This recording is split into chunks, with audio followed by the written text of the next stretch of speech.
17 দিন পর আজ জাঙ্কুক বাসায় আসবে। গতকাল তার মাকে কল দিয়ে জানিয়েছে যে সে বাসায় আসবে। সে অনুযায়ী মিসেস জিন সকাল থেকে আয়োজন শুরু করে দিয়েছে, যেন কয়েক বছর পর তার ছেলে বাসায় ফিরছে। কোনো রকম যোগাযোগ ছিল না জাঙ্কুকের সাথে কারোর। সেই যে তের সাথে একবার কথা বলেছিল আর বলেনি, একটিবারের জন্যও মোবাইল অন করেনি। আরিম সাহেব কিছুটা ভয় পেয়ে গিয়েছিলেন, তবে তার ছেলের ওপর ক্ষোভ থাকার কারণে কিছুই বলেননি। তবে এতদিন পরে জাঙ্কুক বাসায় আসবে শুনে মোটামুটি খুশি হয়েছে। ঘরের ছেলে অবশেষে ঘরে ফিরবে। জিসা খবর শোনা মাত্রই দৌড়ে তের কাছে আসে আর তেকেও সবটা বলে। ব্যালকনিতে অন্যমনস্ক হয়ে তে বাইরের দিকটাই তাকিয়ে আছে। অসুস্থতার কারণে মুখটা শুকনো শুকনো লাগছে, এলোমেলো চুল, শুষ্ক অধর, যেন কয়েক বছর নিজের প্রতি কোনো যত্ন নেয়নি। মূলত জাঙ্কুকের প্রতি তার আগের থেকে একটু দুর্বলতা ছিল। জাঙ্কুক ভালোবাসে এটা বলার পর আরো মায়া বেড়ে গিয়েছিল। এখন সেই লোকটির শূন্যতায় হৃদয় ক্ষত সৃষ্টি হয়েছে। সেখান থেকেই তার শরীরের এমন অবনতি ঘটেছে। জিসার কথা ঈষৎ কেঁপে ওঠে তে। বক্ষে ধুকপুক শব্দ আরম্ভ হতে শুরু করে। এক হাত দিয়ে মাথা চেপে ধরে, দুর্বল স্বরে বলে, কি বলছিস আবার বল। বলেছি যে আজ জাঙ্কুক ভাইয়া বাসায় আসছে। বড় মেয়ের কাছে কাল রাতে কল দিয়ে বলেছে। অবশ্যই তোর অপেক্ষার অবসান ঘটেছে রে তে। চুপ হয়ে যায়, দৃষ্টি সরিয়ে বাইরে তাকাই। কি রে তে, কথা বলছিস না কেন? উনি আসবে আর তুই খুশি না? তুই তো তার সাথে একবার কথা বলার জন্য কত অপেক্ষা করেছিস, কত ছটফট করেছিস, তাহলে আজ খুশি না কেন? জিসু, উনি কি আমায় ভুলে গিয়েছে? ওনার ভালোবাসা ওকে শেষ হয়ে গিয়েছে। কেন কল দেয়নি আমায় একবারও? আমার মনে হয় উনি এখন আর আমাকে ভালোবাসে না, বড্ড স্বার্থপর হয়ে গিয়েছে। আচ্ছা আচ্ছা, তুইও তো একজনকে ভালোবেসেছিলি তাই না? এক সময় কি ভালোবাসা কমে যায়, হকচকিয়ে যায় জিসু। এমন মুহূর্তে তের থেকে মোটেও এরূপ প্রশ্ন আশা করেনি সে। তুই তো একসময় আমাকে অনেক বুঝিয়েছিস যাতে আমি এসব থেকে দূরে সরে আসি। মনে আছে আমার সবচেয়ে খারাপ সময় কি বলেছিলি? আমি জানি তোর ভালো করে মনে আছে। একবার ভেবেছিস তখন আমি কোন পরিস্থিতিতে দাঁড়িয়েছিলাম? কেউ ভেবে দেখেনি। উঠে আমাকে অনেক কথা বলে বুঝিয়েছিলি। তবে এইটা ঠিক, মন থেকেও ভালোবাসা ভোলা যায়। যদি প্রথম ভালোবাসা হয় তাহলে সেটা ভুলে থাকাটা কষ্টসাধ্য হয়ে ওঠে। তবে একসময় মানুষ ঠিকই ভালোবাসা ভুলে যায়, যেমন আমি এখন ভুলে গিয়েছি। তো ফের থেকে বলে, তুই ওষুধ খেয়েছিস? ছোট মা কিন্তু পরে আবার বকবে যদি দেখে তুই ওষুধ খাসনি। খাইনি। তার প্রেসক্রিপশন দেখে ওষুধ দেয় তার হাতে। তে কিছু না বলে ওষুধ খেয়ে নেয়। বিকেল 3টার মধ্যে জাঙ্কুক বাসায় উপস্থিত হয়। তার সাথে জিমিনকেও নিয়ে এসেছে, কারণ জিমিনের পরীক্ষা শেষ, তাই বোনকে নিয়ে একেবারে বাসায় এসেছে জাঙ্কুক। জিন তো দুই ছেলে মেয়েকে একসাথে দেখে প্রচন্ড খুশি হয়ে যায়। জাঙ্কুককে জড়িয়ে ধরে জিন। জাঙ্কুক তার মাকে কিছুটা শান্ত করে। কেন এমন করেছিস বাবা? মা কত চিন্তায় ছিলেন তোর জন্য। এই কয়টা দিন কল দিসনি কেন? আমার যে কেমন লেগেছে তা বলে বোঝাতে পারবো না। জাঙ্কুক তার মাকে জড়িয়ে ধরে। ইচ্ছে করে কল দেয়নি সে, বাবার প্রতি রাগ থাকার কারণে এই কাজটা করেছে সে। আরিম সাহেব একবারের জন্যও জাঙ্কুককে কল দেয়নি। দুজনের মধ্যে মনোমালিন্য লেগে গেছে। জাঙ্কুক তার মায়ের উদ্দেশ্যে বলে, মা, আমি জানি তুমি খুব চিন্তায় ছিলে আমাকে। এখন তো কাজ শেষ, বাসায় এসেছি, তাহলে পুরো কথা বাদ দাও মা। ইয়ঞ্জন এসেও জাঙ্কুককে বোঝায়। ইয়ঞ্জনকে দেখে জিমিন জড়িয়ে ধরে বলে, কেমন আছিস ছোট মা? আমি ভালো আছি রে, তুই কেমন আছিস? আছি। ছোট আম্মু, তোমার ছেলে মেয়ে কোথায়? তাদেরকে দেখছি না যে। আর বলিস না বাবা, ছেলেরা স্কুলে গিয়েছে, সবসময় তো তোর সাথেই যায়। এই কয়েকদিন ইয়নহু গিয়ে দিয়ে এসেছে। আর মেয়েটা খুব অসুস্থ রে, শরীর দুর্বল হয়ে গিয়েছে।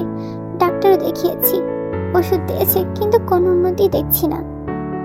জাঙ্কুক ভাবে তার চিন্তায় নিজের প্রতি এত অবহেলা করেছে তে।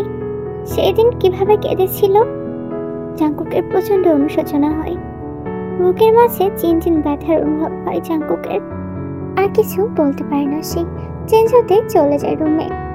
জাঙ্কুক তার রুমে আসে। আগে ফ্রেশ হবে, তারপর তে রুমে যাবে দেখে দেখতে। এদিকে জিমিন জিসুকে নিয়ে তে রুমে এসেছে। তে শুয়ে আছে। ইয়ঞ্জন অনেকবার দেখেছে নিচে আসতে, কিন্তু সে আসেনি। তার নাকি ভালো লাগছে না, তাই সে রুমে শুয়ে আছে। তুই হঠাৎ এই সময় শুয়ে আছিস কেন? জিমিনকে দেখে তে ভড়কে যায়। হঠাৎ জিমিন কিভাবে আসলো? তে তাড়াতাড়ি উঠে বসে। তুমি কখন এলে আপু? এসেছে অনেকক্ষণ হলো।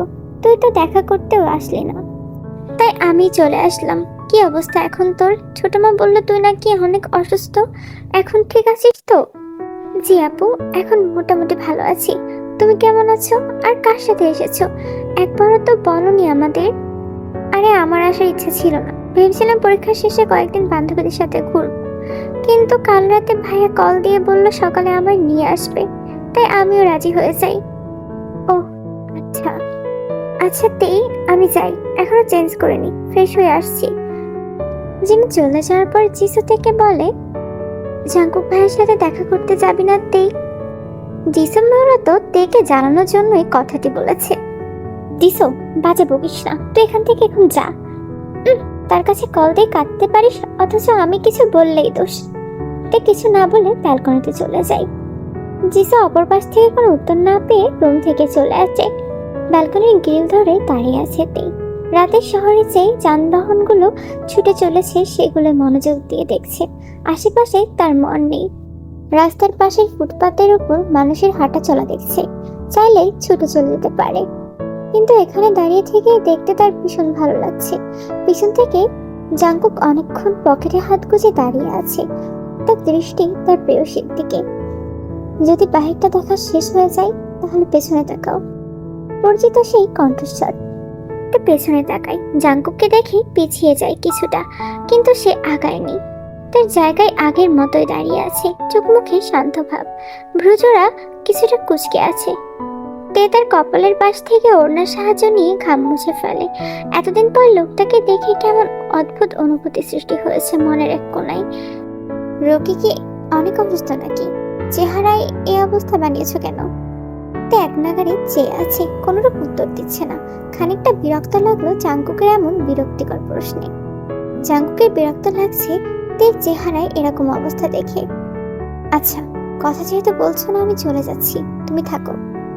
যার জন্য পা বাড়ায় জাঙ্কুক, তের পিছন দিক থেকে জড়িয়ে ধরে। ব্যাস, এমনি থেমে যায় বলিষ্ঠ শরীর। জাঙ্কুক কিছু করলো না, বরং চুপ হয়ে দাঁড়িয়ে থাকলো। কাদার শব্দ নেই, অথচ জাঙ্কুকের টি শার্টে ভেজা ভেজা লাগছে।